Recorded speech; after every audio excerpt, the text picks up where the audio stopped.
Bueno, bienvenidos a un nuevo programa de crisis y conflicto del siglo XX, aquí por TLV1, y estamos en las operaciones en Europa en 1943, particularmente en lo que es la cuenca del Mediterráneo, y ya esto había sido establecido por parte de los aliados, las operaciones en la conferencia de Casablanca, ¿no es así, Héctor? Sí, en efecto.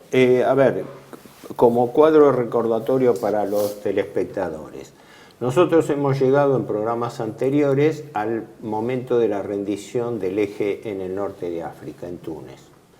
En enero del año 43 se hace la famosa conferencia de Casablanca, de la cual también hemos hablado, pero de ahí hay que rescatar por lo menos 3 puntos fundamentales en lo que vamos a tratar ahora. Primero, la primera decisión de la conferencia de Casablanca, que patrocinaron Roosevelt y Churchill, pero que fue una conferencia que se extendió durante casi 2 semanas, 10 días, donde una de las tareas más importantes fue coordinar la organización de los estados mayores de Inglaterra y Estados Unidos. Una tarea técnica muy completa, muy acabada, donde se coordinó la acción operativa militar que iba a seguir para el curso de la guerra, porque era el primer punto donde tenían que coordinarlo. Pero la decisión primaria fue la invasión a Italia. Es decir, esa fue la decisión clave desde el punto de vista operativo militar. Los rusos, Stalin estaba presionando para que los aliados abran un segundo frente para aliviar la ofensiva alemana. La opinión militar norteamericana era que no podía pensarse en una ofensiva en el oeste, en la costa noroeste de Francia, hasta el año 44, que las fuerzas aliadas no iban a estar en condiciones de hacerlo, pero que como alternativa estaba la irrupción por el sur de Italia. Ahí hay una discrepancia muy importante entre el Estado Mayor británico y norteamericano. Los norteamericanos, según parece, pretendían solamente ocupar Sicilia y quedarse allí, no saltar al continente. Entre otras razones, la más importante técnicamente es que consideraban que era un teatro de operaciones difícil de desarrollar, cosa que después le dieron la razón los hechos, porque los alemanes con Kesselring a la cabeza le obstaculizaron y ese frente, desde el punto de vista decisorio, no sirvió, no torció los acontecimientos. Y los británicos, que en cambio lo veían con otra perspectiva, lo veían primero para retomar bien el control del Mediterráneo y después no solamente controlar la costa adriática, sino ellos defender sus intereses en Grecia y los Balcanes. Por eso la posición de Churchill era que debían enfatizar el segundo frente en el sur como forma de prever la contención del avance soviético sobre los Balcanes. Eran dos líneas estratégicas distintas. Acá, claro, exactamente. Por eso acá habría que... ya lo hemos dicho, pero conviene volver a repetirlo. Primero, la condición inexorable del Acuerdo de Casablanca, rendición incondicional. Eso galvaniza las voluntades, aún las indecisas, galvaniza a los indecisos con los que están decididos a seguir la guerra. Primero. Y segundo, lo que vos acabás de decir del Frente Balcánico, que provoca una nueva tensión entre las decisiones políticas, porque acá, aparte del plano militar, naturalmente detrás está el plano político. La parte militar es la operativa de un plano político predeterminado, que es el gran bosquejo de esto, ¿no? Entonces allí, creo yo, en ese punto es cuando ellos chocan, es decir, concretamente la estrategia de Churchill, porque Churchill es el que quiere entrar por los Balcanes, concretamente el que quiere entrar por los Balcanes es Churchill. Por eso la línea de Montgomery, cuando se invade la península, avanza por el Tirreno, perdón, por el Adriático y no por el Tirreno. Claro. Y el que dice no es Stalin. Ahí se producen, que un poquito más adelante, quizás si vos querés, lo decimos, eso. Cuáles son las 4 estrategias en juego. Brevemente enfocar cuál fue el punto de las decisiones que se tomaron y por qué. Sí. En principio, la decisión fue la invasión de Sicilia. Y los norteamericanos con idea de apuntalarse en Sicilia y no hacer en principio operaciones en el continente, o sea, en la península. Los ingleses más interesados en apuntalar su posición en el Mediterráneo y los Balcanes, porque ya el eje había dejado de tener la iniciativa, aunque hubo operaciones aéreas importantes alemanas, ¿no?, de afectación y todo. Ahora bien, ¿cómo fue planeada básicamente la operación? Los norteamericanos iban a desembarcar en el sur de Sicilia. La localidad, aunque es una localidad chica de referencia, era Gela, ¿no? Con idea de apuntalar la cabeza de playa principal y luego desplazarse no solamente al interior, sino hacia el occidente, a Palermo, la capital de Sicilia. Que eso tenía un doble objetivo. Primero ocupar terreno y después convalidar algo que vamos a ver más tarde, que es el pacto que el gobierno norteamericano había hecho con la mafia ítalo-norteamericana, donde el apuntalamiento en Palermo le iba a dar el control político total de la isla, ¿no? Y del lado británico, el desembarco se hacía en el sureste, en Siracusa. ¿Para qué? Para hacer eso. Los norteamericanos pensando avanzar por la costa del Tirreno y los británicos por la costa del Adriático. ¿Cómo se hizo? Hay que insistir en las dos visiones estratégicas y geopolíticas totalmente distintas.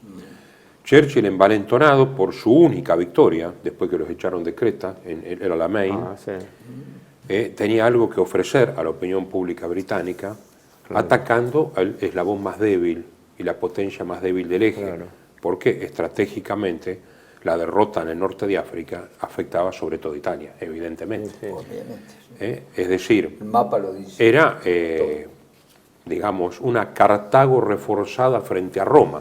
Si nosotros vemos geopolíticamente el estrecho de Messina, que lo une con la bota, pero después, digamos, entre Sicilia y Túnez, es la misma confrontación geopolítica que había entre Cartago y Roma. Entonces Churchill, que quiere, digamos, es un ambicioso, él quiere preservar todavía el imperio, no se da cuenta que el imperio está siendo hipotecado.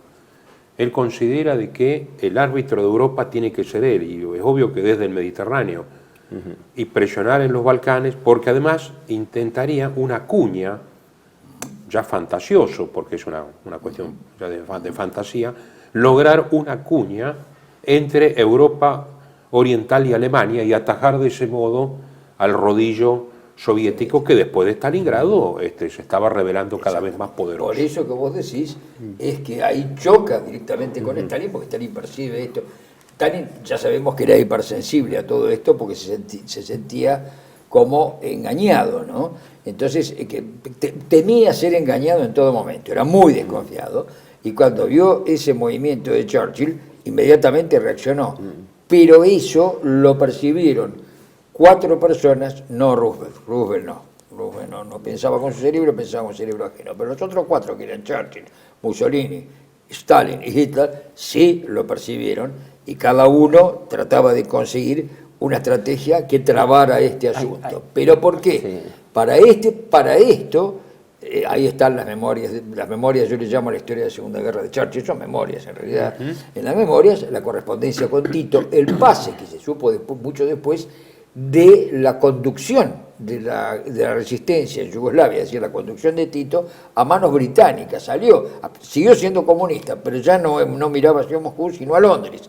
Esto pasó en ese año. Y el hijo, uno de los hijos, Randolph Churchill, estaba en el Estado Mayor de Tito, con uniforme de partizano y todo eso es una cosa. Hay que ver esto. Esto hay que decirlo porque si no, sí, dice, ¿cómo? En Washington, el gobierno... Perdona, esto es fundamental porque explica el porqué el paso de Tito, que no se sabe, no se supo hasta hace pocos años, y la presencia de Randolph Churchill, está en la correspondencia, en el libro de él está, ¿no? Así que eso explica el porqué. Hay un factor que esto aparentemente lo veían más en Estados Unidos, que era el siguiente: había que dar un golpe al eje, de tal manera de apartar, de liquidar a Italia de la guerra. El objetivo norteamericano, sobre todo, era apartar a Italia del eje.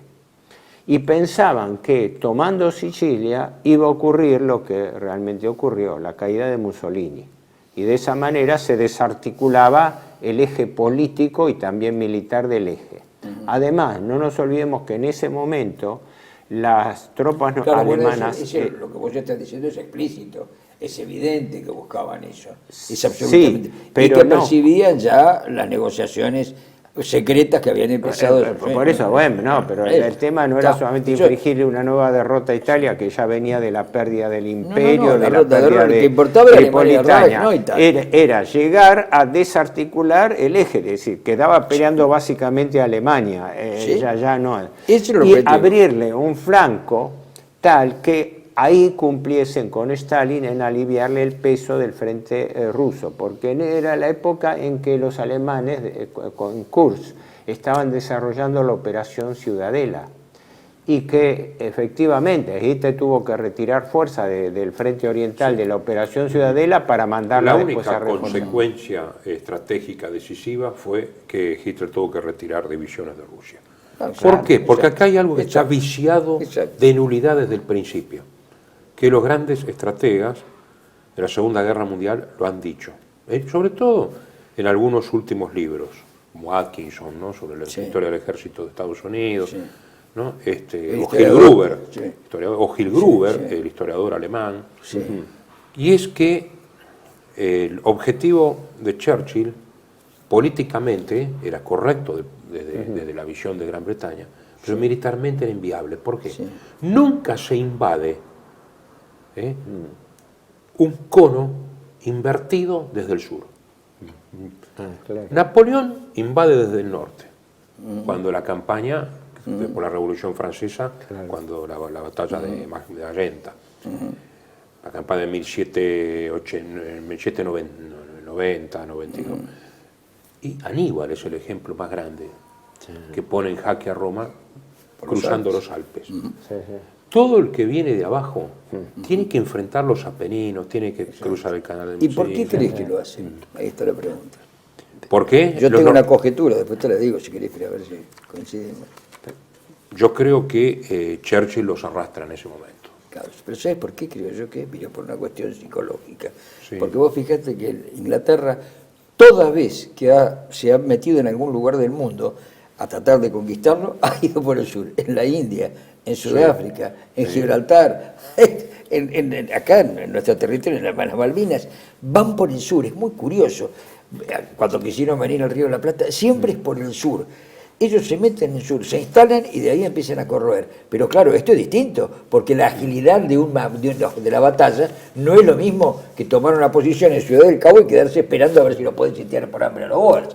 Acá la agilidad del proceso militar los llevaba a que esa estrategia no es práctica en este caso. Yo creo que hay un desconocimiento del terreno. ¿Qué opinas? Está muy bien eso, pero acá hay un desconocimiento evidente del terreno, porque la defensa se puede hacer con mucho menos efectivos, sobre todo con efectivos probados. Ahora vamos a hablar de los comandantes, ¿no? Esperen un momentito, a ver, para seguir el orden. El desembarco tenía que consolidar necesariamente una cabeza de playa inexpugnable. Y ese esfuerzo lo tenía más que nada el poder norteamericano. Los norteamericanos empezaron a desplegar un poderío aéreo totalmente desproporcionado de lo que eran las defensas italianas. Ahí atribuyen que hubo una falencia en la decisión de Mussolini, que Mussolini concentró tropas italianas de la zona con la idea de que los lugareños militares iban a defender con más fuerza su territorio y que era necesario que ahí, como que dicen, los italianos se batieran por su patria porque iban a ser la primera línea de defensa contra la invasión de su patria. Esa era la mentalidad. Pero había ¿quién lo pensó dos así, divisiones para... ¿Quién lo pensó así? ¿Quién lo pensó así? Mussolini. ¿Cómo? Pero, ¿en qué Mussolini sentido? pide defender con tropas italianas. Los alemanes le imponen la división Hermann Göring. Hubo dos divisiones, la Hermann Göring y otra más alemana que estaban ahí de reserva y que después fueron fundamentales, ¿no? La segunda paracaidistas y la tercera de pasajeros. Por eso voy a lo siguiente. La operación norteamericana no tenía que fallar, porque una operación de desembarco fallida no iba. Y tenía que cumplir el efecto político de provocar de alguna manera la caída de Mussolini, cosa que después se logró. Entonces, cuando desembarcan los norteamericanos, eso fue el 10 de julio del 43, ¿no? Venía con una apabullante desproporción de medios poderosos, porque los norteamericanos dominaban el mar y el cielo. Los bombardeos aéreos fueron terribles. Sí. La pequeña isla de Pantelleria, o que los italianos llaman Pantelleria, ¿no? Una isla minúscula, que los norteamericanos decían que les servía como base para apoyo de los bombarderos, ¿no? Pero que hoy día tiene 6.000 habitantes, ¿no? Fue puesta rasa al suelo durante un mes de bombardeo, con la tragedia de la población civil que no tenía ni dónde refugiarse, porque una isla pequeña no estaba preparada. Es decir, si uno va a Pantelleria ve que la cosa es distinta, es decir, se bombardeó una cantidad de piedras en las cuales evidentemente a la dotación que estaba en Pantelleria y en Lampedusa no le hizo absolutamente nada, fue como bombardear Malta. No le hizo, fue un desastre, mataron civiles, pero militarmente, punto de vista estrictamente militar, ni Pantelleria ni Lampedusa, punto de vista militar. No eran objetivos militar, en sí mismos, claro. No, lo dice eso muy bien John Fuller y otros emperadores. Porque además había cuevas y conexiones. Por las cuevas, se metieron dentro de las cuevas. Sí pagaron los civiles que salían y demás, que se creó un problema con los civiles. Y además sirvió como prueba, pero no se lo habían propuesto eso, o por lo menos no consta que se lo permitime, que no se lo habían quizá propuesto los aliados, pero de hecho sucedió que la nula resistencia, que podían haber hecho una resistencia desesperada, no hubo, inclusive se habla de traición en Lampedusa.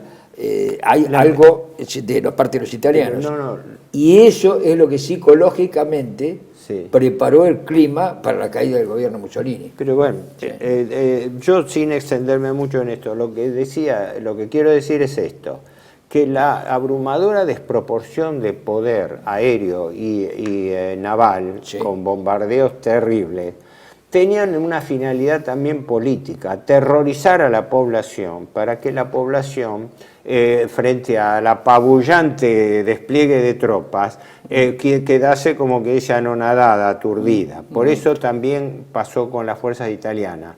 Y no hablemos del trabajo de Zappa que hizo la mafia con respecto a la rendición, a incitar a la rendición a las tropas, que eso lo vamos a ver en el próximo bloque.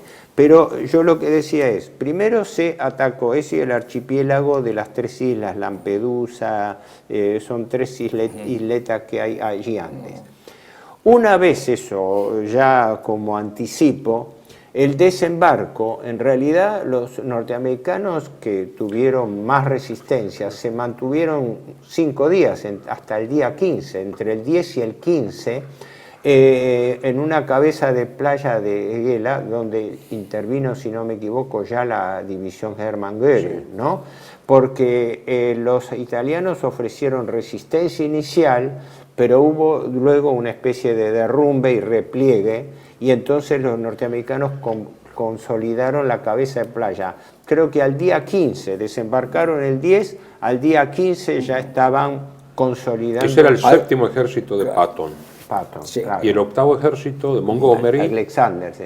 Alexander era el comandante en jefe del teatro operativo, lo cual demuestra que la prioridad de Gran Bretaña. Pero ahí, a través de la mafia, después explicarlo vos que lo conocés, el tema, ahí a través de la mafia y de los espías, que tenían los aliados, percibieron que no iba a haber resistencia, resistencia en serio de parte del ejército italiano, y la población estaba exhausta y no quería resistir. Esto es grave porque eso es lo que provoca la caída. Que durante un mes estuvo bombardeando Sicilia terriblemente, entonces la población estaba ablandada desde el punto de vista del poderío. Nunca habían visto... Pero el bombardeo, como vos bien decís, el bombardeo tenía un efecto, o produjo solamente un efecto psicológico, ya que las tropas alemanas tuvieran bajas insignificantes con el bombardeo. Se movían los paracaidistas de acá para allá, les bombardeaban los caminos, los mismos caminos que se bombardearon para que no pasaran las tropas alemanas, sirvieron para que después los aliados no pudieran avanzar rápidamente por la isla,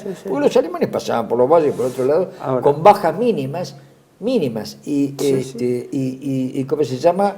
hay que reconocer que Hitler percibió esto antes de que sucedieran estas las cosas, relaciones, las describió como un pronóstico y se cumplió. La relación de baja global en el frente de la campaña italiana era de 3 bajas aliadas contra una alemana, después, como dentro de la resistencia. Pero para, digamos, ubicar a los espectadores en cuanto al alineamiento. Los norteamericanos desembarcan en el sur, en Gela, consolidan su cabeza de playa más fuerte porque los británicos en Siracusa tuvieron aparentemente menos resistencia que los norteamericanos en Gela. Más cerca a Messina, no obstante, como rivalizaban Patton y Montgomery.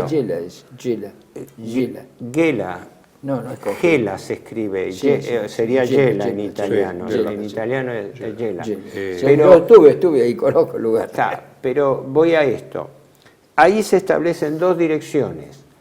Mientras los británicos toman inmediatamente la línea de la costa hacia Messina para controlar lo más rápidamente la salida del estrecho, se detienen ahí en la zona del monte Etna, donde hay resistencia, donde ya había resistencia ítalo y alemana.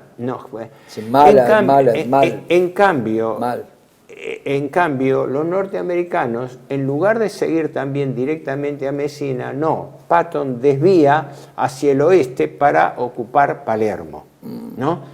Que eso estuvo ligado al control político y al acuerdo político con la mafia, etcétera, pero allí él demora las operaciones, donde los ingleses se quedan atascados peleando contra la resistencia alemana. Necesitaban los refuerzos norteamericanos y resulta que Patton había ido... Por iniciativa propia se le adelanta a Montgomery por una rivalidad. Y aparte y además era mejor militar, indudablemente. Aparte era una rivalidad personal, entre rivalidad Patton personal. y Alexander. A mí me hace acordar un poco esto, no sé, a ver qué opinan ustedes, a mí me hace acordar un poco esto a la pelea entre dos pelados que se peleaban por un peine, Whitelock y Lewis and Gower aquí en la segunda invasión inglesa, donde los dos tenían 2 estrategias equivocadas, encima se peleaban entre ellos y el resultado fue negativo. Porque después allá no fue negativo por la pavorosa cantidad de material que tenían. No, además Patton tenía mucha más iniciativa, Montgomery era mucho más infatuado, más prudente. Además se equivocaba mucho más, y bueno, Argen, cuando lo veamos... por eso, redondeando, porque el nudo de la campaña fue esta entonces. Los ingleses desembarcando en el lado sureste, toman Siracusa, avanzan hacia Messina, pero quedan contenidos luchando en la zona del monte Etna.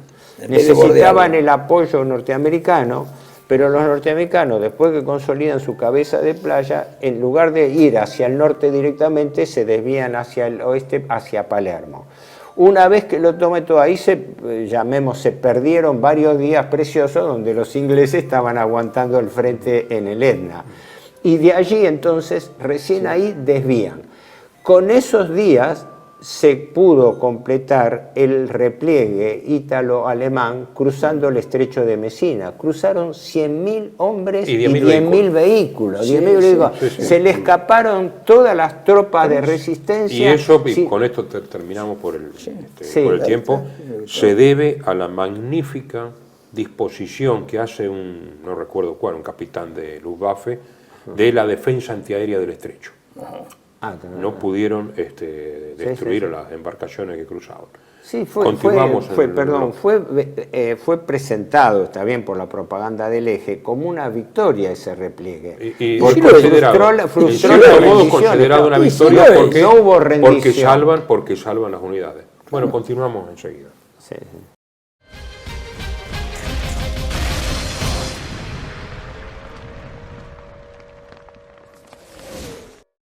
Bienvenidos a CEPA, Centro de Estudios del Pensamiento Americano.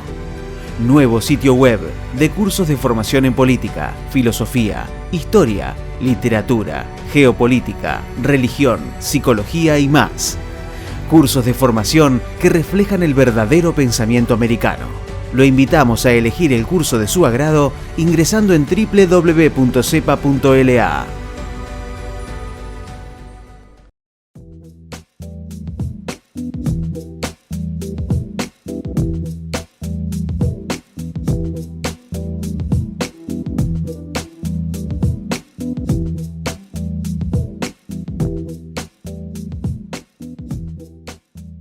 Decir siempre la verdad primero tiene un precio.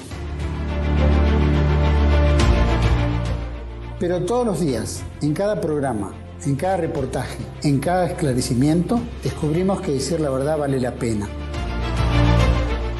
Decir siempre la verdad tiene un precio. Pero cada vez que recibimos tu apoyo, entendemos que seguir luchando vale la pena. Dependemos de tu ayuda. TLV1.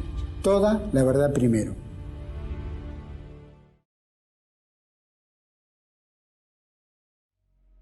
Dominium Mundi, del Génesis al Gobierno Mundial, de Samuel Cruz, una monumental obra en la que se devela que el proyecto político del gobierno mundial se remonta a épocas tan antiguas como el propio Génesis, el Templo de Salomón, Alejandro Magno y el Imperio Romano, historias que tienen en común su temprano interés por el control del dinero, de las armas y de la narrativa, las herramientas predilectas de las élites dominadoras para moldear a las masas y llevarlas a aceptar una autoridad mundial. En esta, su segunda obra, el autor recopila y conecta los eventos históricos que han sido alejados del conocimiento público porque la verdad no es conveniente para los poderosos del mundo. Dominium Mundi, del Génesis al Gobierno Mundial, disponible en Amazon en formato físico y Kindle.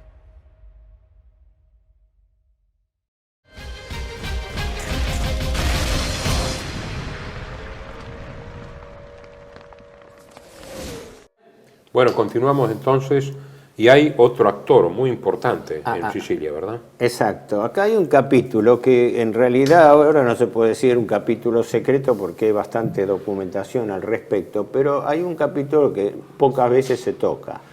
¿Cuál fue el rol de la mafia ítalo-norteamericana, en la campaña de Italia y específicamente en la toma de Sicilia? Habría que hacer una hipersíntesis de esto, pero esto es importante porque fue determinante desde el punto de vista político y también militar. La mafia norteamericana, después de una serie de luchas intestinas cruentas, había sido algo así como unificada en una organización que la llamaban la Comisión, cuyo artífice fue Lucky Luciano. Lucky Luciano era el apelativo de ítalo-norteamericana. Ítalo-norteamericana. Había otras mafias. Sí, esto es. Sí. Durante el fascismo, la mafia en Sicilia estuvo neutralizada. Mussolini había mandado en la década del 20 a un famoso prefecto Mori, Cesare Mori, que fue el único en la historia de Italia que neutralizó el poder de la mafia local.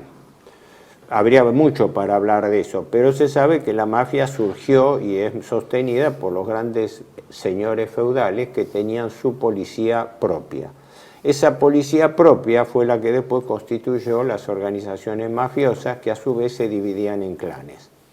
Cuando se produce la gran inmigración italiana a Estados Unidos, la mafia emigra y encuentra terreno propicio, ¿no? Como también lo encontró en parte en la Argentina, ¿no? Por lo menos en Rosario y en otros lugares.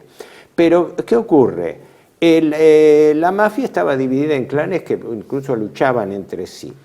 Cuando viene, fines de la década del 20, la prohibición, se genera el gran meganegocio de la ley seca, donde el deporte norteamericano era burlar la ley seca, donde se tomaba más que nunca y se contrabandeaba más, y al contrabandear no se pagaban impuestos. Entonces se establecieron la mayor parte de las destilerías en Canadá, en la frontera de Canadá, de donde incluso se importaba en Europa, porque se importaba más barato, ¿no? Por eso viene que la firma de capitales judíos norteamericanos, pero establecida en Canadá, Seagram, ¿no? Se hace poco menos que sinónimo de whisky desde el punto de vista de la marca. Y después venía todo el manejo de los clanes mafiosos que se asociaban con los sectores mafiosos establecidos en Canadá y el transporte clandestino a Estados Unidos, que por ende, por eso proliferó mucho la mafia en Chicago. Ahora, eso fue producto de una entente macro entre la mafia judía y la mafia italiana.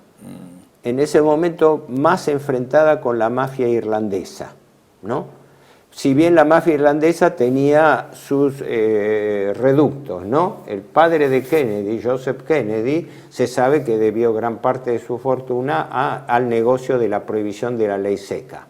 La división del trabajo era que quienes establecieron destilerías eran, en su mayoría, eran empresarios clandestinos judíos. En cambio, los italianos con la mafia se encargaban de todo lo que era la trenza del transporte y los sindicatos de camioneros que estaban ahí. Bueno, la historia es larguísima, no nos vamos a perder en eso. Pero ¿qué ocurrió?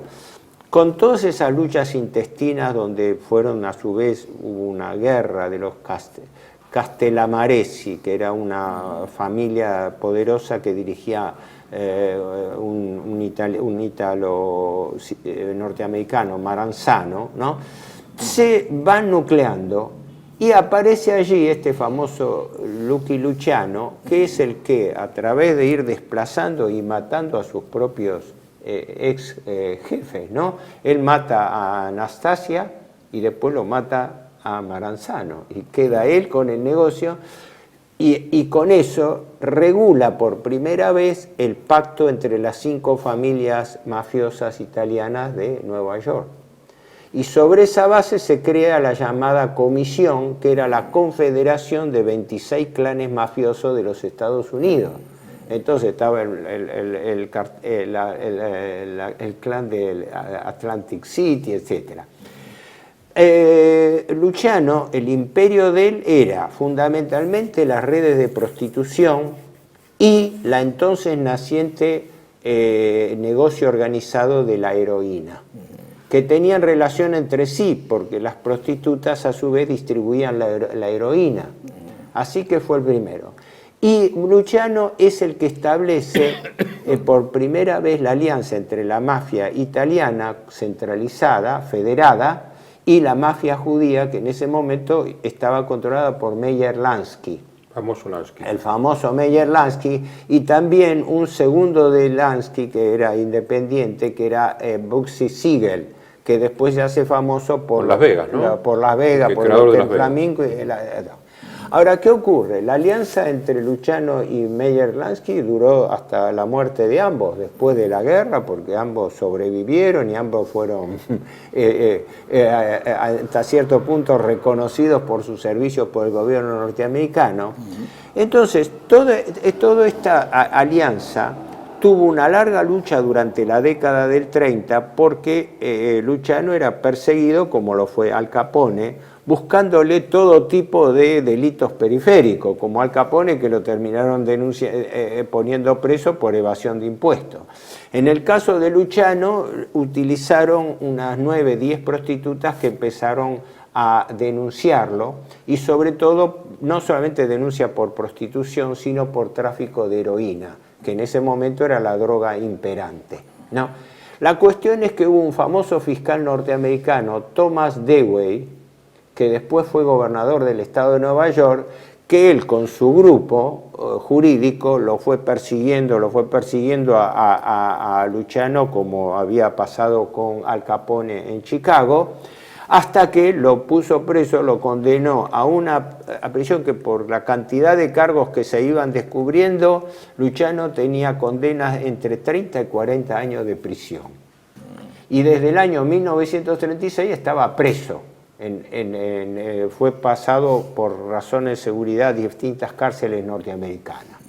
Bueno, todo esto, que para no confundir a los espectadores, ¿qué relación tiene con la guerra? Claro, la pregunta es esta: ¿cómo se produce el nexo entre estos, llamémoslo así, prohombres del delito y el gobierno y la política? Claro, ahí viene el asunto. La inteligencia norteamericana de la Armada estaba preocupada por los posibles sabotajes al puerto de Nueva York, porque apenas Estados Unidos entra en guerra en el 42, las pérdidas navales eran tremendas. En los primeros, creo que 3 meses de la guerra, se perdieron 120 barcos hundidos por submarinos alemanes. Entonces, imperaba la idea de que había, si no un sabotaje directo, porque nunca se probó el sabotaje, pero sí había una cadena de información que salía de los sindicatos portuarios de Nueva York, que estaban en gran medida constituidos por trabajadores italianos. Ya la mafia había tenido toda una larga lucha, desde Maranzano hasta el propio Luciano y sus hombres, de Vito Genovese, una lucha por controlar los sindicatos, como después pasó con el famoso caso Hoffa en los camioneros, ¿no? Claro. Los tipos querían hacerse fuertes en los sindicatos portuarios. Entonces aparece entre los conocidos un oficial de la inteligencia naval de apellido Haffending, que venía con la versión que hoy en día es muy discutida, de que el puerto de Nueva York era fuente de las informaciones al eje sobre la partida de naves. Claro, como se reunían naves y tenían que primero intercambiarse mensajes para coordinar dónde se unían los barcos para constituir el convoy y hacer los viajes convoyados a Europa, se sospechaba. En febrero, creo que fue del 42, ocurre un accidente en el puerto de Nueva York con el transatlántico francés Normandie. Uno de los más grandes del mundo, más lujoso. Creo que era el más grande del mundo. Había ganado la cinta azul de velocidad. Había quedado en Nueva York en el momento en que cae Francia. Entonces el gobierno norteamericano lo había requisado y lo había confiscado, lo había capturado al gobierno de Vichy y lo estaba adaptando como nave para transporte de tropas. Estando en el puerto de Nueva York haciendo unas maniobras en la zona de salida, se produce un gran incendio, prácticamente el barco queda destruido en gran medida, hasta tal punto que vuelca sobre sí mismo, queda bloqueado y queda semi-hundido, ¿no? Después se discutió mucho si era rentable o no reflotarlo y se quedó en que no. Aparentemente un accidente, pues dijeron que había, digamos, por algo, comandos de Vichy, digamos, franceses claro, que... atribuyeron a comandos italianos que habrían servido, digamos, italianos. Que, entre paréntesis, hoy en día se reconoce que cuando terminó la guerra y se revisaron hasta el mínimo detalle la documentación en Alemania y en Italia, no se encontró ninguna información que demostrase que había una organización de sabotaje ítalo-germana en Estados Unidos. Pero ¿qué ocurre? Para eso era tarde, ahí primero mataban, después preguntaban. La cuestión es esta, que este oficial no fue el único, este oficial Haffending toma contacto con Luciano, porque Luciano estaba preso, aunque era un preso VIP, ¿no?, para establecer una alianza que fue la que firmó en principio la Marina en representación del gobierno norteamericano para garantizar dos cosas fundamentales. La primera, la información naval, que los sindicatos portuarios dejen de pasar información al eje. Entonces, Luciano encarga a uno de sus sicarios, uno de los capomafias, de apellido Lanza, creo que era Joseph Lanza, para que ponga orden y controle los sindicatos del puerto. Cosa que efectivamente este tipo hizo. En cuestión de pocas semanas mataron a 26 dirigentes sindicales portuarios italianos.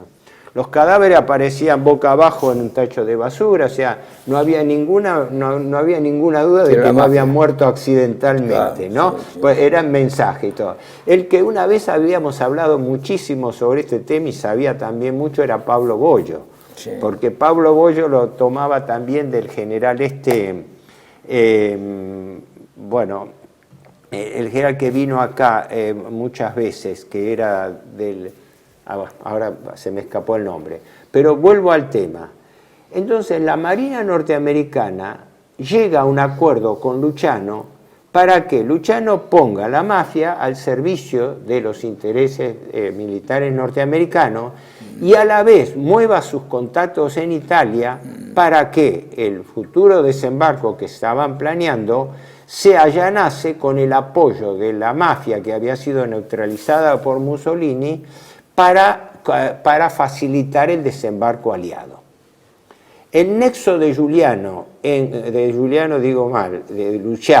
¿no?, de Luciano en Sicilia era un famoso personaje, Don Calogero Vicini, que era un aparente, como todos estos capos mafia, era un aparente vecino tranquilo, de formación muy católica, tenía 2 hermanos sacerdotes, respetadísimo en la iglesia local. Claro, mafia clásica, ¿no? Porque muy tradicional. Un sí. padrino, un auténtico Dr. Jekyll y Mr. Hyde. Es decir, cuando uno recuerda la famosa película esta, El Padrino, refleja fehacientemente.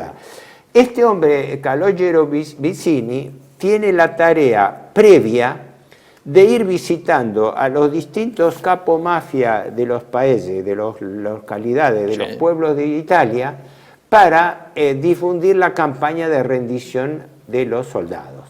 El objetivo de él era transmitir la directiva de que los soldados se rindan, que no peleen en favor de Alemania, que no peleen, y eso prendió mucho. ¿Por qué? Porque mientras Mussolini asignó la defensa de Sicilia más que nada a tropas italianas lugareñas, pensando que iban a defender a muerte su terreno, resulta que la propaganda de la mafia le daba vuelta el argumento, le decía, no se maten por su terreno, porque van a servir. Ahora vienen los norteamericanos que van a traer pacificación, que les van a traer bienestar, etcétera, etcétera, etcétera.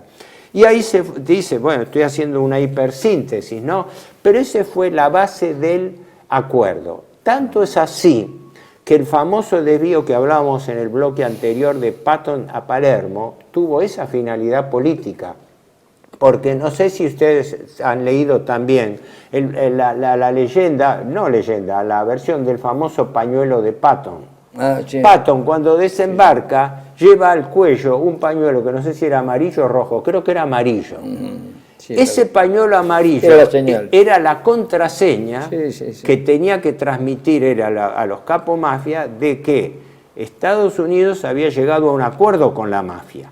Por eso Patton, en lugar de ayudar a los ingleses que se estaban conteniendo la lucha en la zona del Monte Etna, se desvía y se va a la otra punta de la isla, en realidad la otra punta al norte, ¿no? A la ciudad de Palermo, donde es recibido, no digo triunfalmente, pero es recibido por todas las comunidades locales. Ahí toma contacto. Y el hombre clave no era Patton, porque Patton era un militar y era bastante cerrado y estaba en lo suyo, sino el que era jefe de Estado Mayor de él, que era un ítalo norteamericano, Charles Poletti, que tenía grado de coronel y después, no sé, de general, y que después fue un político muy importante en la ciudad de Nueva York, porque todos estos tipos se repartieron los cargos en la ciudad de Nueva York. Charles Poletti era un tipo que parece que de los barrios bajos del Bronx, él cuando era chico jugaba con los mafiosos, gente que se conocía entre la mafia. de lejos.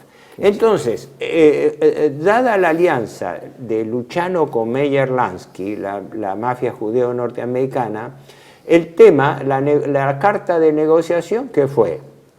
Ustedes colaboran con nosotros en la invasión de Sicilia y nosotros le dejamos el poder de Sicilia a ustedes, que fue lo que hicieron. ¿Sí? Apenas llegaron, la tarea de Calogero Vicini fue ir con grupos mafiosos adeptos, ¿no? Porque no era un solo clan, eran distintos clanes, ir defenestrando y liquidando a todos los podestá fascistas, o sea, los alcaldes fascistas. Algunos de los cuales Calogero Vicini, como era bueno, porque era un padrino, le salvaba la vida, ¿no? Hubo capos fascistas que habían sido delegados ahí alcalde, y antes que los lincharan, que los mataran, que los asesinaran, el tipo era el árbitro. Sí, el padrino, de veras. El padrino, que murió prematuramente, porque murió en el 47. Calogero no era un tipo muy mayor, bueno, 71 años, no, bueno. Pero toda esta historia, que bueno, hay para entretenerse porque es la historia larga, pero ¿cómo terminó? Desde el punto de vista de la alianza italo-mafiosa, que funcionó como lo estamos sufriendo hoy día. Desde ese momento, la mafia entra a ser institucionalmente parte del gobierno italiano. ¿Por qué? Porque ahí fue donde se gestó la alianza macro, y es más, eso fue sostenido por autores norteamericanos, incluso Forrestal, el que era secretario de Defensa, y Brennan, que eran asesores del gobierno norteamericano, después de la guerra fueron los que alentaron la mafia para contener la expansión comunista. Que de ahí vino el famoso, que se llama el bandito Giuliano, Salvatore Giuliano, con el cual yo creo no tengo ninguna vinculación familiar, donde, redondeo esto por tiempo, que es lo siguiente, ¿cuál fue la clave? Ustedes nos facilitan el desembarco y nosotros le dejamos todo el mercado negro a ustedes. Don Caló era el dueño del mercado negro. Sí, correcto. Todo siciliano. Era árbitro y señor. Pero hay un detalle que agregar. La institucionalización que dura hasta el día de hoy. ¿Por qué? Porque los que han participado en el derrocamiento del fascismo, cualquiera de los partidos políticos, ha sido un partido político grande como la Democracia Cristiana, el Partido Comunista, el Partido Socialista, o micropartidos o microagrupaciones, tienen una permanencia estable en los gobiernos democráticos hasta el día de la fecha de la República Italiana, hasta el día de hoy. Esta es la realidad. Se llama en Italia, te digo eso como se llama en Italia, el pentapartido. Hay 5 partidos que aunque saquen un voto están en el gobierno, no importa. Tienen que estar porque son los que participaron, los padres de la República. La mafia es parte de eso, por la liberación de Italia del fascismo. Claro, es decir, la herencia... decirlo como herencia política. La mafia, gracias a esa alianza, tuvo una participación institucional en el gobierno italiano. Y además fue la proforma de que le dieron a Luciano, que después de la guerra lo liberan y lo mandan a Sicilia, y él estuvo físicamente, en realidad Nápoles estuvo, ¿no? Él empieza a organizar el comercio de la heroína, que fue la proforma de todo el comercio de droga de la época moderna que vivimos, y que lo manejan los clanes mafiosos. Ahora la 'ndrangheta, la 'ndrangheta en Calabria, la Camorra en Nápoles, la mafia en Sicilia, ¿no? De los cuales se pasó de las drogas de burda, que eran heroína, ahora ya directamente a las drogas más sofisticadas. Actuaron como quinta columna y como un arma más. No como negocio, sino como política. ¿Por qué política? Este fue un capítulo que para mí tiene que quedar y grabado a fuego. Muy bien, muy claro. Muy interesante. Continuamos entonces. Muy interesante, sí.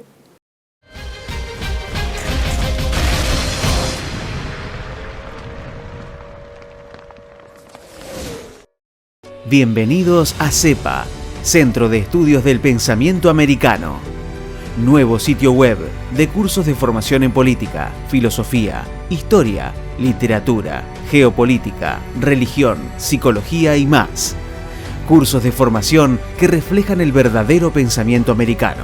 Lo invitamos a elegir el curso de su agrado ingresando en www.cepa.la.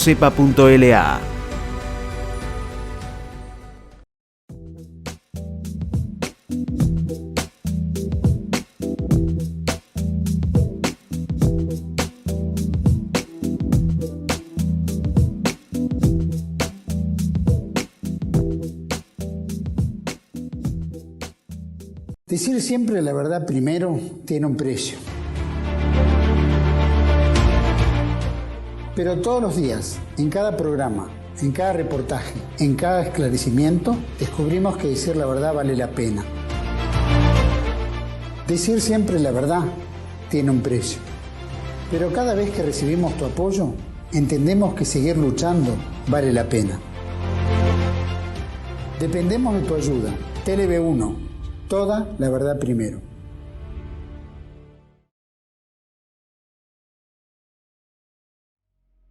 Dominium Mundi, del Génesis al Gobierno Mundial, de Samuel Cruz, una monumental obra en la que se devela que el proyecto político del Gobierno Mundial se remonta a épocas tan antiguas como el propio Génesis, el Templo de Salomón, Alejandro Magno y el Imperio Romano, historias que tienen en común su temprano interés por el control del dinero, de las armas y de la narrativa, las herramientas predilectas de las élites dominadoras para moldear a las masas y llevarlas a aceptar una autoridad mundial.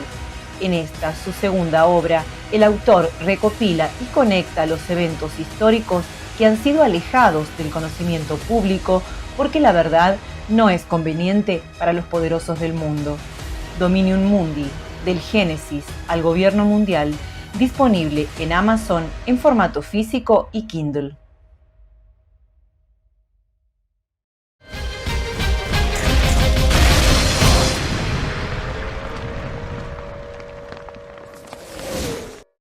Bueno, continuamos entonces. ¿Qué sucede con estos acontecimientos, con la caída de ahora Sicilia? volvemos al Teatro Militar de Operaciones, ¿no? ¿Qué ocurre? La conjunción de tropas británicas por el lado del Adriático, norteamericanas por el lado de Tirreno, convergen en la zona del monte de Etna y toman Messina. Pero, como hemos dicho, los alemanes con italianos llegaron a replegarse de tal manera que no hubo una derrota directa, sino que las tropas fueron replegadas a la península. Ahí se abre un paréntesis, porque ahí había discrepancia entre los norteamericanos que estaban en la idea de no seguir la campaña a la península, por las observaciones esas, de que no lo veían como un terreno adecuado para la lucha, y los británicos que sí lo querían. Ahora, de una forma u otra, esto, como fue lógico, provocó un golpe de muerte política a Mussolini. Mussolini había perdido el imperio en África. Que ya solamente los británicos no estaban solos allí, aparte de los norteamericanos, se entiende, eso es obvio, sí, sino que además estaba el ejército francés, el general, luego mariscal Juin. Ya empezaban a operar los franceses con tropas marroquíes en la campaña, ¿no? Hay que tener en cuenta esto, ¿no? Claro, los canadienses. Sí, los canadienses. Sí, no, Inglaterra. Las tropas eran canadienses, británico-canadienses, Sí. había todo. Sí, habían sí. traído tropas los algerini, los argelinos, Sí, claro, que habían Juin, reclutado. Pero bajo Juin, el general Sí, Juin. pero espera, pero el tema Mussolini, que para tratar, era así. La caída de Sicilia ya significó algo así como decir el fin político de Mussolini, porque entonces ya dentro del mismo gobierno, dentro del mismo fascismo, entró el problema de que había que hacer algo. Se había perdido todo el imperio africano, ¿no? Con la caída de Sicilia, ya la posición de Mussolini era muy débil.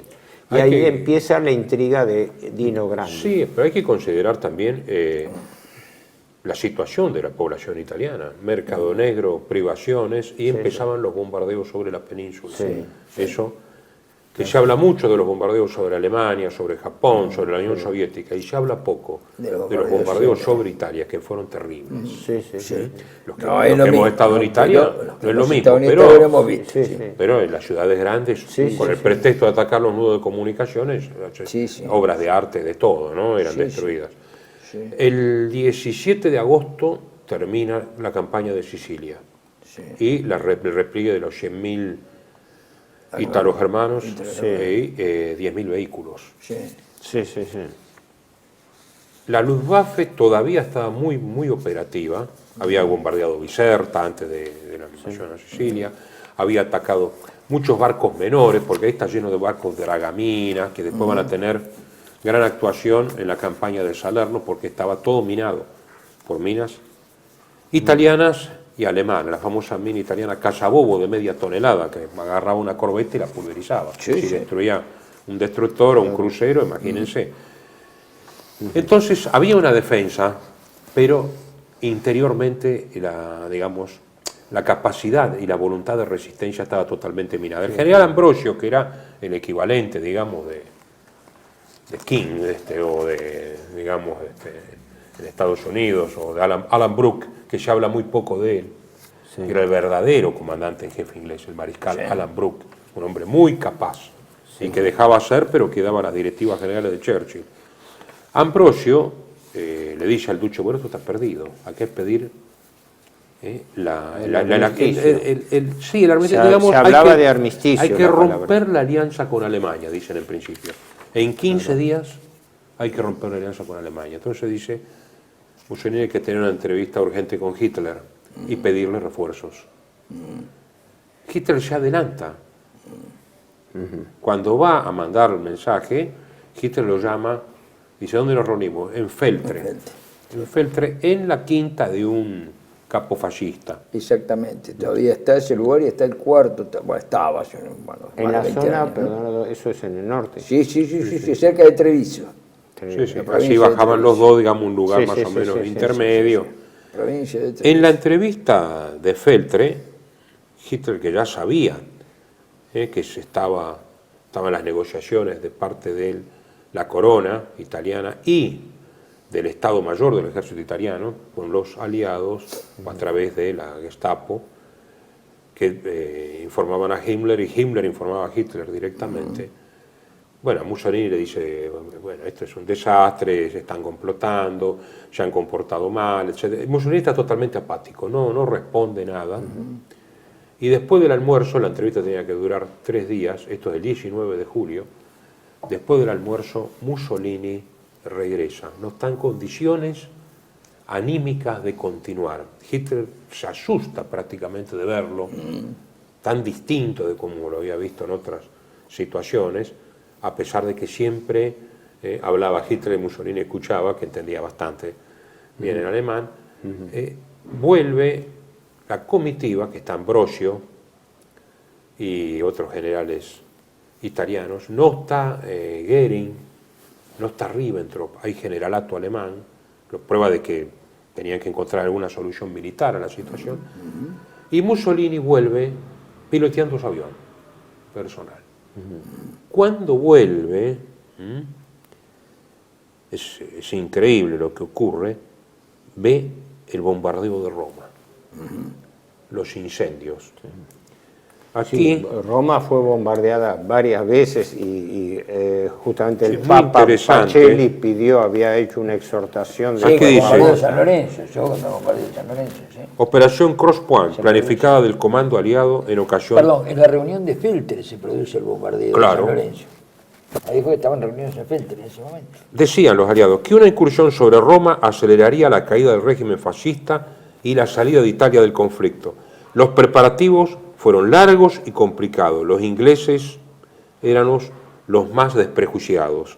El general Harris, comandante de los bombarderos de la RAF, experto en bombardeos terroristas, dice Arrigo Petaco, quería tirar las bombas directamente, él decía, sobre la testa de Mussolini y propuso golpear contemporáneamente 4.000 kilos sobre Palazzo Venezia y Villa Torlonia.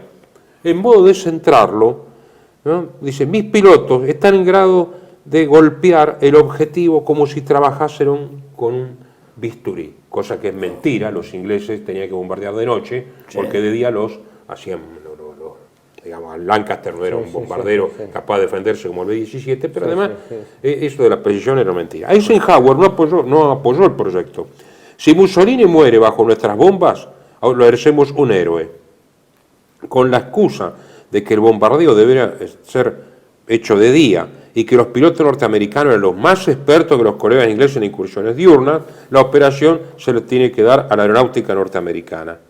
En realidad el motivo de esta decisión era de orden político, a diferencia de los ingleses, protestantes y tradicionalmente antipapistas.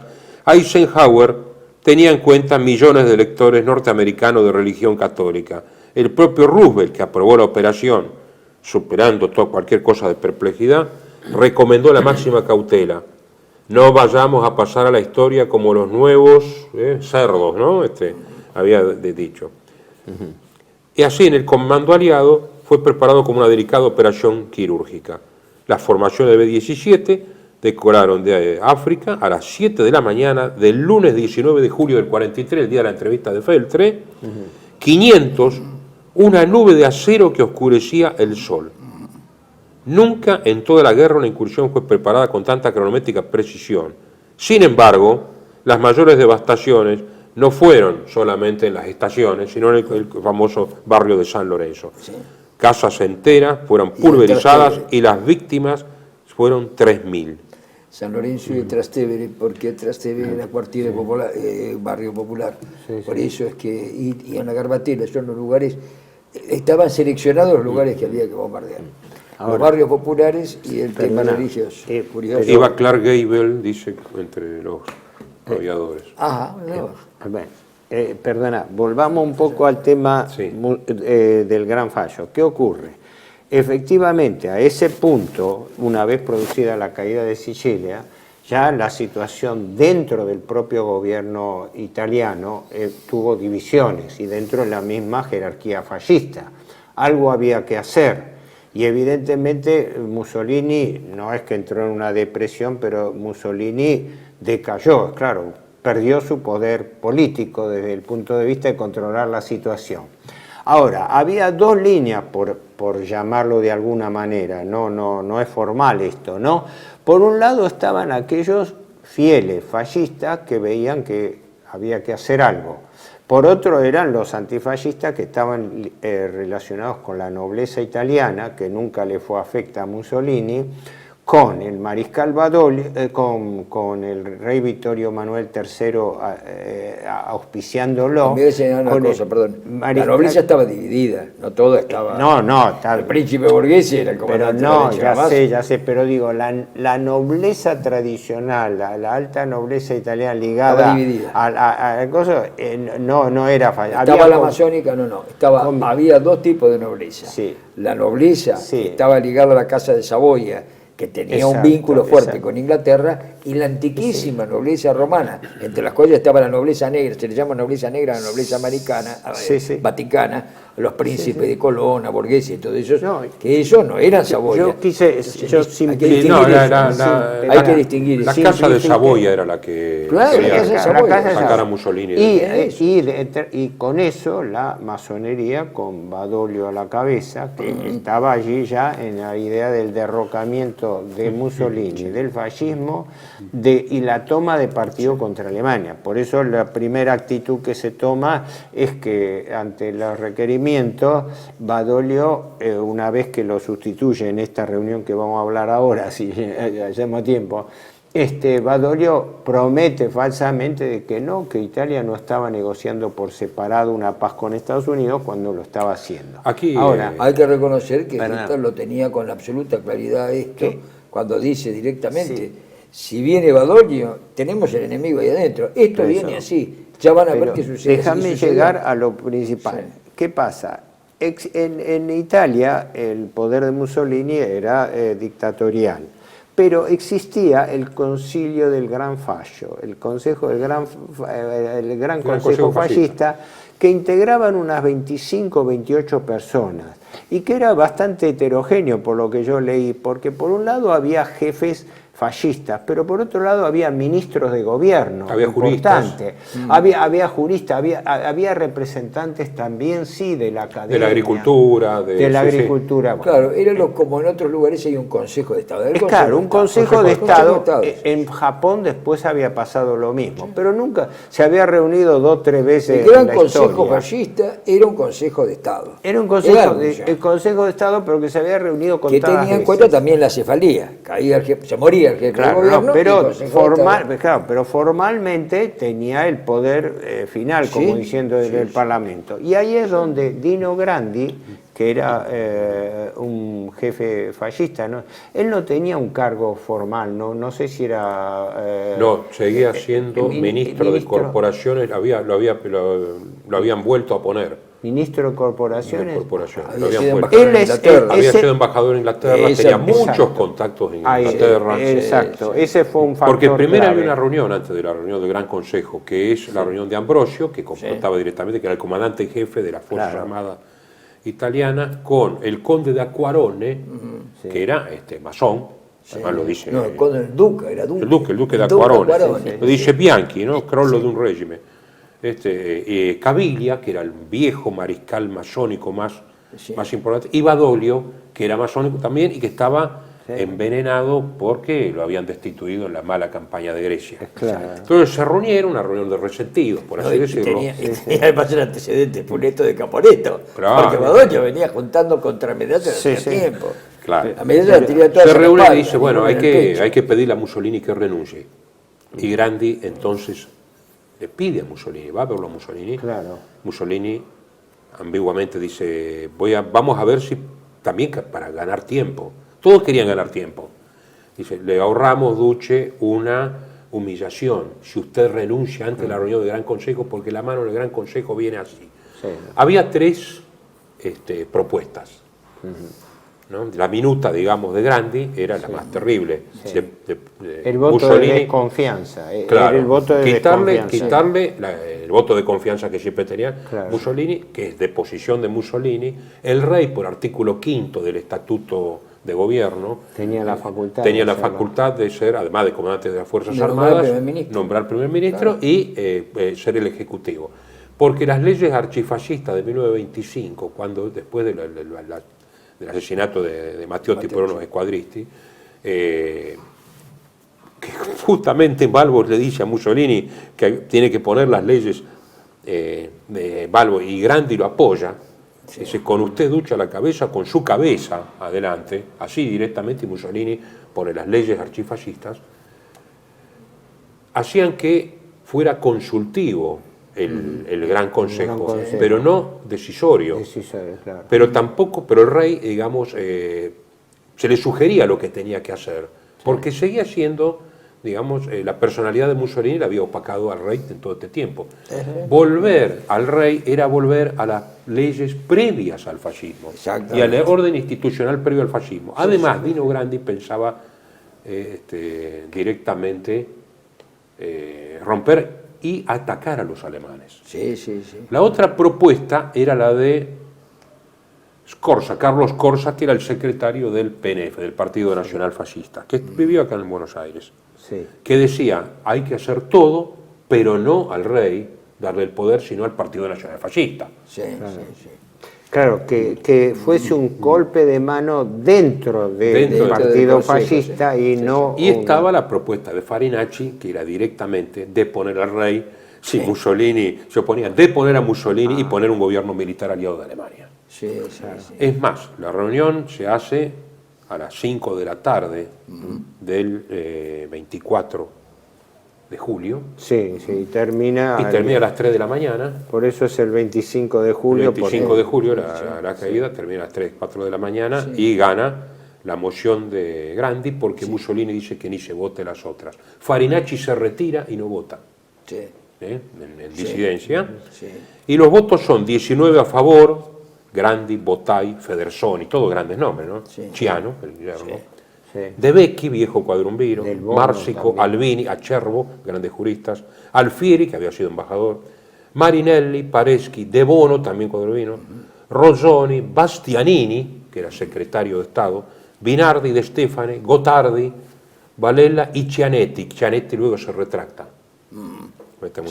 Los 7 en contra, digamos, el secretario del PNF, Scorza, Buffarini Guidi, que después va a ser el ministro de Interior de Salò, Galviati, comandante de la milicia, la MVNS, Milizia Volontaria di Sicurezza Nazionale, Vigini, Polverelli, de Cultura Popular, Casanova, el presidente del Tribunal Especial, y Frattari, que era el jefe de la Confederación Agrícola. Y hubo una o dos abstenciones. Una abstención, Suardo, que era senador.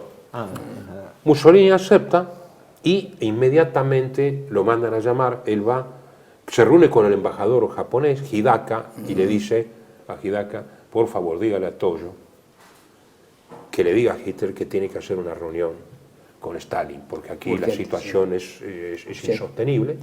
¿No? Pero ya hay un golpe de Estado. Déjame agregar una cosa muy pequeña. El argumento intrafascista fue efectivamente, como se refleja en esas propuestas.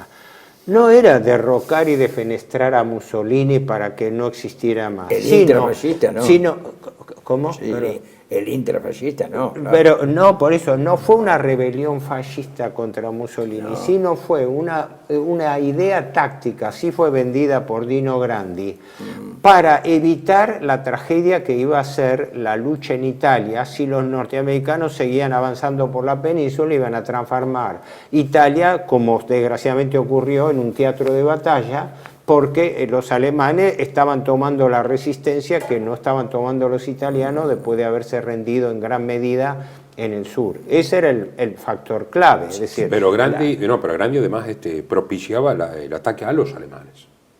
Gran Sí, Vietnam, sí, además. sí, también. ese es el problema. Sí, sí. Porque veían que El esto, cambio de bando. Yo Cambio creo de que- bando directamente, Yo creo que con Badoglio a la cabeza. Mussolini, Farinacci y muchos de ellos, habría que tomar la temperatura a cada uno de ellos, sabían que con o sin fascismo en el poder, los aliados iban a invadir Italia porque la necesitaban estratégicamente para atacar por el sur, el Bajo No, Oriente. había la creencia de que pero Italia eso desde ya. neutralizada, Italia neutral, Igual tenía que no ser invadida. necesariamente tenía que entrar en la guerra como había pasado en la Primera Guerra Mundial, que No también Italia se dio vuelta. En cambio, la línea dura, llamémosle masónica, era no, Italia va a cambiar de bando y Italia va a pasar al bando Por eso, en aliado. la mejor de las hipótesis,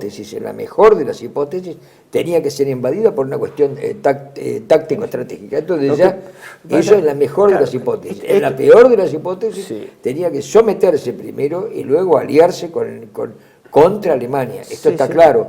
Está claro que era así, que es lo que sucedió. Ahora, lo curioso es que antes que sucediera todo esto, cuando se le planteó la caída del gobierno, Hitler dijo, va a pasar esto, y pasó exactamente como él dijo, pero exactamente Hubo igual. un detalle que no sé Eso lo asombró a pero que Rommel, vos ibas a comentar. Rommel, Kesselring y ¿cómo se llama? Rommel, Kesselring y Dönitz quedaron azorados porque dijeron, bueno, es exactamente lo que pasó. No, hay un detalle. Al día siguiente o a las horas, no sé qué, Mussolini es convocado por el rey Vittorio Emanuele. Pero eso tiene es que ir posterior. porque... Que es, espera, pero un detalle importante. Sí, el pero- rey le comunica a Mussolini su defenestración, porque tenía la facultad constitucional de hacerlo. Pero no le dice más nada. Mussolini se retira, pero el rey había hecho atrincherar 200 hombres a la salida sí. porque no se atrevió a ordenar la detención en el momento. Y Mussolini sale del Palacio Real lo agarraron. y lo detienen y él se queda sorprendido diciendo, ¿cómo? Acabo de hablar con el rey que me acepta, me obliga a renunciar, que él lo había aceptado, porque Mussolini en definitiva terminó aceptando la voluntad del Fue rey. una trampa. Y ahí es en el donde cual- queda detenido. Fue una trampa en la cual mintieron absolutamente todos. Eh, Desde el rey hasta Badoglio, pasando por Tenemos todo. que continuar en Bueno, el después próximo seguimos con lo del programa. Chano, que es Pero, interesante. perdón, ¿no? pero esto, El Chano. el cierre tiene que ser un punto fundamental. Mussolini es detenido. Y ahora tenemos que Pero ver toda después la es detención. liberado. Bueno, pero todo eso requiere mucho tiempo Pero vos porque decís- terminamos ya el bloque. Bueno. ¿no? No, de Lo todas único maneras, que yo lo que terminamos, digo lo es único que terminamos con don Arrasquele le dice no vayas a verlo al rey porque no vas a volver a casa. Sí, exacto. Bueno, Bueno, lo que pasa es que será ese para la fue próxima.